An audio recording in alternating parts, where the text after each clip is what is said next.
Bismillahirrahmanirrahim. Assalamu alaikum, dear students. I'm your teacher, Simi Namer, and I hope the voice is clear this time.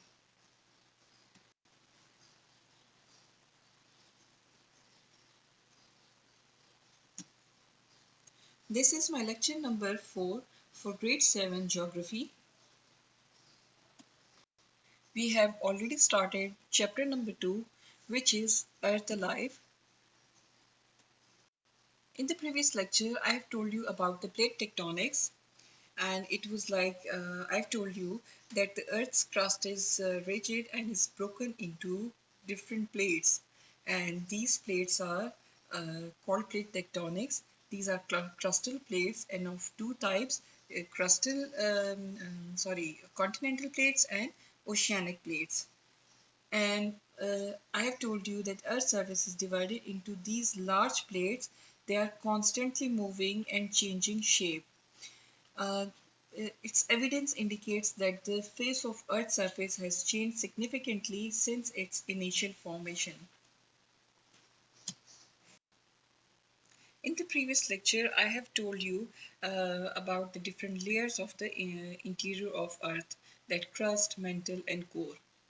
And I have told you that the Earth crust is made up of several major and minor plates. These plates, these crustal plates, and the top part of the mantle makes up the lithosphere. Then I told you about the plate boundary.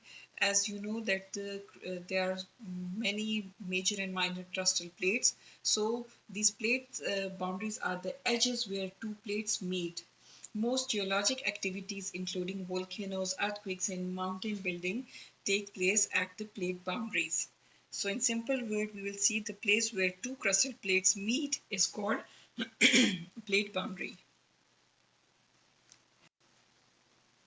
Then we talked about the types of crustal plates, and I have told you that there are two types of crustal plates: the continental plate and the oceanic plate. The continental crust and the oceanic crust, these are basically talking about the oceanic plate and the continental plate. So I have told you that the continental plates are made up of the continents and parts of the ocean, but the oceanic plates are the land area. This is actually the land area beneath the sea. Then we learned about the plate tectonics in Pakistan. I have told you that Pakistan lies at the boundary of two crustal plates, the Indo-Australian plate and the Eurasian plate. Both Indo-Australian and the Eurasian plates are continental plates. The boundary between the plates cuts across the center of Pakistan in the northeast and northwest direction. And also I have told you that in Makran sector there is a subduction zone. Now dear students, take out page number 11. We have a new topic for today's lecture, that is folding. A fold is a bend in the rock strata. In geology and related fields, a stratum is a layer of sedimentary rock or soil. Folding is a type of earth movement resulting from the horizontal compression of rock layers by internal forces of the earth along plate boundaries. The upfold are termed as anticline and the downfolds are termed as synclines. When two forces act towards each other from opposite sides, rock layers are bent into folds. The process by which folds are formed due to compression is known as folding. Folds in rocks vary in sizes from microscopic crinkles to mountain-sized folds. On page number 11, there's a figure 2.5. You can see when folding occurs in sedimentary rock layers, they bend upwards and an anticline is formed. When the rock layer bend downwards, a syncline is formed. The sides, both the sides, you can see the sides are known as the limb. This side and this side, they are known as the limb. So this is the axial plane, and the axial plane, like this is axis. You know the axis through the earth, that is an imaginary line. Again here this is axis, imaginary line. They just show us the upward part, the top part, which is called the anticline. So this is the figure given in your book. This is the structure of fold. There are different parts of the folds. Different terms are used to describe the shape of the folds. These are limbs. I told you in the previous slide that limbs are the sides or flanks of the folds. Hinge is another term that is used to describe the fold. In a folded layer, a point can be found where curvature is maximum and one limb ends and the other starts at this point. This point is called hinge point. Then it is hinge line. When the rocks occur in sequence and all the hinge points are joined, the resultant line is called hinge line. Then is axial plane. I told you in the previous slide that it is an imaginary line just like in axis, and in book page number 11 in figure 2.5 even the axis of fold is given there with the line, that is imaginary line. And this imaginary plane that passes through all points of maximum curvature in folded sequence, it may be vertical, horizontal or horizontal in nature. In the previous slides, in the slides in the structure of fold, I told you about the anticlines and the synclines. So they are basic two types of folds. The anticlines, I told you, this is a strata is upwards, like they bend upwards, and in synclines they bend downwards. So anticlines are defined as the folds in which the strata is up-arched. The geographically older rocks occupy a position at the core of the fold and the youngest forming the outermost flank. In the synclines are defined as the folds in which the strata is downarched. The geographical younger rocks occupy a position in core of the fold and older rocks form the outer flank. The limbs dip towards a common center. So anticlines are arch-shaped folds in which rock layers are upwardly convex.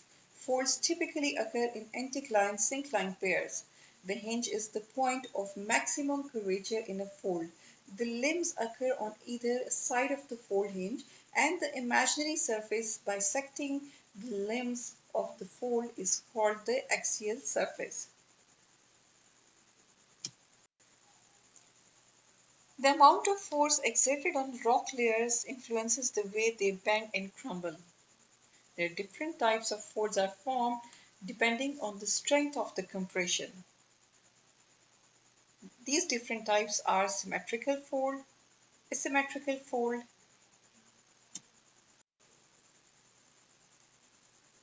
so they are like overfold, recumbent fold, overthrust fold, and neb, which is also called the overthrust fold.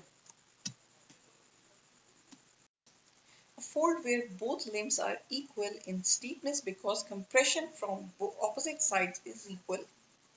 When the amount of compressional force exerted on a rock layer is equal from both sides, the rock layer is likely to wrap and crumble to form a symmetrical fold.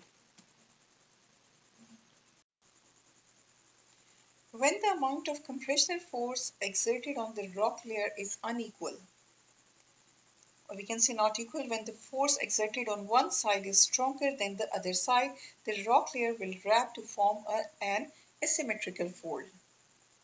This happens when one limb is steeper because compression is greater from one side than the other. The uneven compression will cause one limb of the rock layer to be pushed over the other one to create an overfold. Both limbs are sloping in the same direction. Over time, the overfold becomes a recumbent fold. This happens when the axis of the fold becomes almost horizontal and when one limb rests on the other. It happens when limbs are nearly parallel to each other and the axis is almost horizontal. Extreme stress and force can cause the recumbent fold to fracture along a plane of weakness and break, creating a fault. In this instance, one limb will push over the other, creating an overthrust fold. upper part of the recumbent fold thrust forward along the plane of fracture. So in the symmetrical fold, you can see that both the limbs are of equal size, and it gives us the impact of the equal figure. So this is just because the compressional force exerted on both the sides are equal, so it will give us the symmetrical fold. In the asymmetrical fold, you can see the one side of the limb is steeper than the other, and this is because the compressional force on one side is more than the other side. And this uneven compression force will cause one limb of rock layer to be pushed over the other one to create the overfold here. And further, over time, the overfold becomes a recumbent fold. This happens when the axis of the fold becomes almost horizontal and when one limb rests on the other.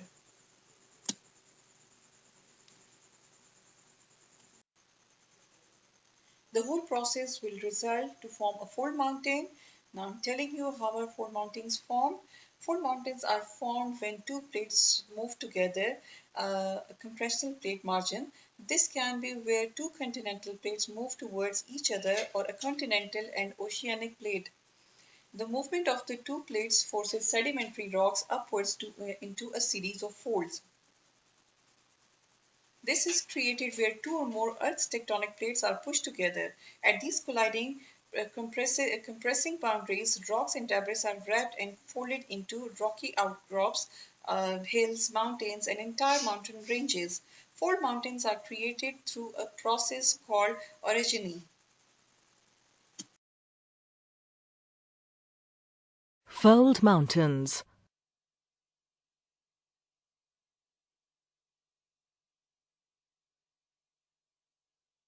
Fold mountains are formed when the layers of the Earth's crust are folded by compression.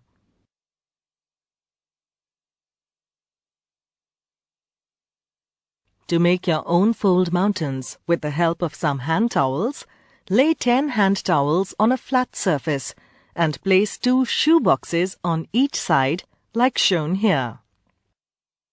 Push the shoe boxes towards the center as shown. This activity shows us how fold mountains are formed when forces move towards a common center.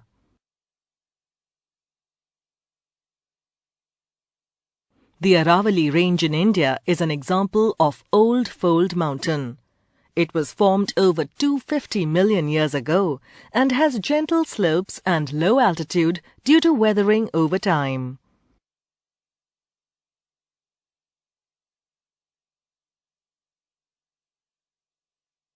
The young fold mountains were formed comparatively recently, about 25 million years ago. These mountains are rugged and lofty. They comprise the world's highest mountain ranges like the Alps of Europe and the Himalayas of Asia.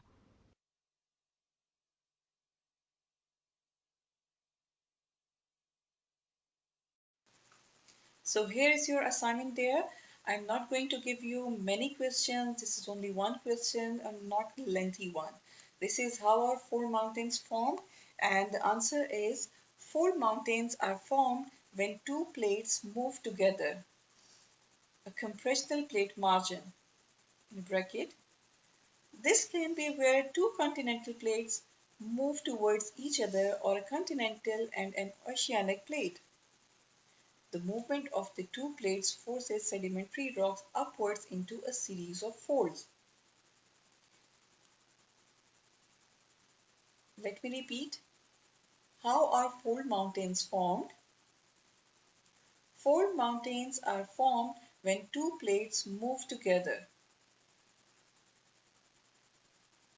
This can be where two continental plates move towards each other or a continental and an oceanic plate. The movement of the two plates forces sedimentary rock upwards into a series of folds. So this is your assignment. Do this question in your notebook. Please make a margin line. Do write your Google Classroom work and your date and day. And also please maintain your index. Thank you so much for watching this video. I hope you must have enjoyed the clear voice this time, and hopefully you have got all the important points. We'll meet up again in the next video. Bye.